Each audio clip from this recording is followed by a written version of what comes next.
अस्सलाम वालेकुम नाजरीन। अफ़गानिस्तान में जो कुछ हो रहा है, एक तो आपको मैदान में नज़र आता है। दुनिया भर की इंटेलिजेंस एजेंसियां वहां मौजूद थी।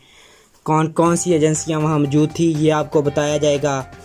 ये जो हिस्सा है अफ़गानिस्तान, ये लगभग 42 साल से 1979 से, बल्कि उससे पहले 1960 से रशियन यहाँ पर इन्वॉल्व थे। 50 साल से आलमी ताकतों की भरपूर तवज्जो इस हिस्से पर है। दुनिया भर की इंटेलिजेंस एजेंसियां वो और उनके बेहतरीन जासूस इस मुल्क के पहाड़ों में, जंगलों में और सहराओं में हाक छानते फिर रहे हैं और उन्होंने बड़ा लंबा अरसा यहाँ पर गुजारा है। कई जासूस तो ऐसे हैं जिनका कैरियर यहाँ पर शुरू हुआ और यहीं पर ख़त्म हो गया। अफ़गानिस्तान इतना बड़ा सब्जेक्ट है, इतनी सारी दुनिया की एजेंसियाँ यहाँ पर आई हुई हैं। दुनिया की ऐसी कोई बड़ी एजेंसी नहीं जिसके जासूस यहाँ पर ना उतरे हों और उन्होंने यहाँ अपना नेटवर्क ना बनाया हो। यहाँ एक जंग तो ज़मीन पर हो रही थी जो हमें नज़र आती है, और एक जंग दिमागों की थी। इंटेलिजेंस और दुनिया के जदीद तरीन गैजेट्स हैं, उनके दरमियान एक जंग चल रही थी। और ऐसा भी हुआ कि मुख्तलिफ़ एजेंसियाँ एक दूसरे का साथ दे रही थी। एक और अजीब बात ये है कि यहाँ कौन किसका आदमी है ये भी नहीं पता चलता था। यहाँ ऐसे बहुत से लोग थे जो 2 से ज़्यादा एजेंसियों के लिए काम करते थे। कोई किसी पे एतबार नहीं करता था। ख़ास तौर पर वो लोग जो तजारत करते थे, ट्रांसपोर्टर हैं या चलते फिरते लोग हैं, उन तमाम लोगों को शक की नज़र से देखा जाता था। जो सरकार में बैठे हैं उनको भी शक की नज़र से देखा जाता था। हर कोई अपना गेम दूसरे को बताता नहीं था।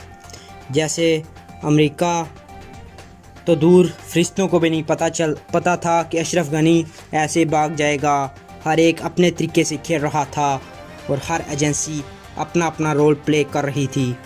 अब हम आते हैं कि यहाँ कितने मुल्कों की एजेंसियाँ थी और वो क्या काम कर रही थी और कौन से मुल्क की एजेंसी कामयाब रही, किसने दूसरे को धूल चटाई या किसके नाम के डंके बज रहे हैं। इसमें हार जीत के मराहल हैं। अमेरिका की CIA यहाँ मौजूद थी। वो तब से यहाँ थे जब से रशियन यहाँ पर आए थे। रूस ने जब हमला किया वो इससे पहले वहाँ मौजूद थे। उसके बाद उन्होंने पाकिस्तान के साथ मिलकर काम किया और जहादी तैयार किए। CIA एक दौर में ISI के साथ मिलकर काम कर रही थी, लेकिन गुज़िश्ता चंद सालों में CIA क्या काम कर रही थी, यह अमेरिका की एजेंसी है। इसके मकसद क्या हैं? अफ़गानिस्तान को अपने काबू में रखना CIA के मकसद में शामिल है। इनकी मौजूदगी को यकीनी बनाना। जो अफ़गानिस्तान के वसाइल हैं, ख़ास तौर पर लिथियम का एक गढ़ है अफ़गानिस्तान। यानी सऊदी अरब के पास तेल है तो अफ़गानिस्तान के पास लिथियम है, और जो फ्यूचर का फ्यूल है वो लिथियम है। CIA के मकसद में भारत और इसराइल की मदद करना भी था, क्योंकि इन दोनों मुल्कों को पाकिस्तान से खतरा रहता है। इसलिए पाकिस्तान पर दबाव बनाना भी इसके लिए ज़रूरी था। चीन का रास्ता रोकना, क्योंकि चीन के जो फ्यूचर के प्लान हैं वो अफ़गानिस्तान और इसके आसपास के मुल्कों से जुड़े हैं। तो जब तक यहाँ पर NATO फोर्सेस रहेंगी, जब तक यहाँ पर एजेंसियों का गंदा खेल रहेगा, चीन कामयाब नहीं होगा। और आखिरी जो CIA का मकसद था वो था दहशतगर्दी पर काबू पाना। वो जब आए थे तो उनका ये भी मकसद था कि वो दहशतगर्दी पर काबू पाएंगे। फिर इसराइल की मोसाद भी यहाँ पर मौजूद है। मोसाद यहाँ फ्यूचर प्लान करने आई थी। उनको ये लगता है कि ईरान और पाकिस्तान उनके लिए खतरा हो सकता है, लिहाजा उन दोनों मुल्कों के बॉर्डर अफ़गानिस्तान के साथ लगते हैं। तो उन दोनों मुल्कों पर दबाव बनाकर रखा जाए, अफ़गानिस्तान के हालात को ख़राब करके, अफ़गानिस्तान को इस्तेमाल करके इन मुल्कों में दहशतगर्दी की जाए ताकि ये मुल्क परेशान रहे। मोसाद की मौजूदगी की एक वजह यह भी थी कि ईरान एटॉमिक पावर बनना चाहता है और पाकिस्तान बन गया है, लिहाजा इन दोनों मुल्कों को करीब से मॉनिटर करने के लिए अफ़गानिस्तान बेहतरीन जगह थी। इसराइल ये जानता है कि मुसलमान नबी करीम सल्लल्लाहु अलैहि वसल्लम की हदीस को मानते हैं, और कुछ हदीस मौजूद हैं जिनकी रोशनी में जो आखिरी लश्कर मुसलमानों का निकलेगा वो यहाँ से निकलेगा, लिहाजा इसलिए भी वो यहाँ पर मौजूद है। रूस की GRU भी इस वक्त यहाँ पर मौजूद है। रूस का ख्वाब है कि गर्म पानियों तक पहुँचे, उसको रास्ते मिलने चाहिए। रूस बहीरा अरब तक एक्सेस हासिल करना चाहता है। ये रूस की पुरानी ख्वाहिश है। दूसरा, सेंट्रल एशिया की जो मदनी वसाइल हैं वो उन पर भी कब्ज़ा करना चाहता है और वो अमेरिका से बदला भी लेना चाहता है। इसलिए रशिया भी यहाँ पर काम करता है। बरतानिया की सीक्रेट इंटेलिजेंस सर्विस MI6 अमेरिकी इत्तेहादी है और वो अमेरिका जो करने आया था वही इनका भी मकसद है। ये अमेरिका की मदद करना चाहते हैं।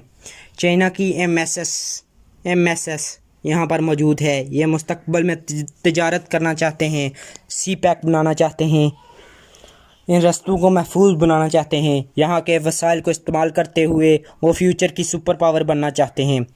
फ्रांस, इसकी DGSI भी यहाँ पर मौजूद है। SIS ऑस्ट्रेलियन एजेंसी भी यहाँ पर मौजूद है।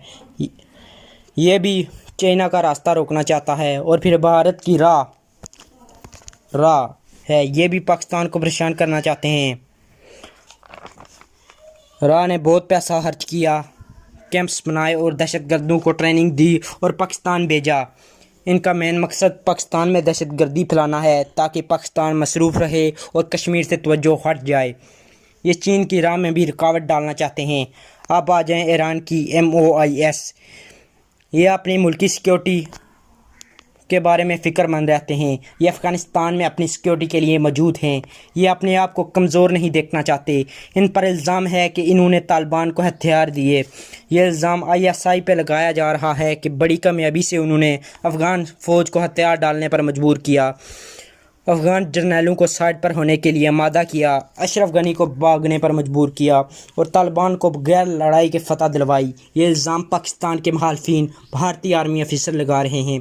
पाकिस्तान की बका का मामला था। ISI का वहाँ पर काम दहशतगर्दी को रोकना था और ISI ने सबको धूल चटा दी और तालिबान को फतह दिलवाई।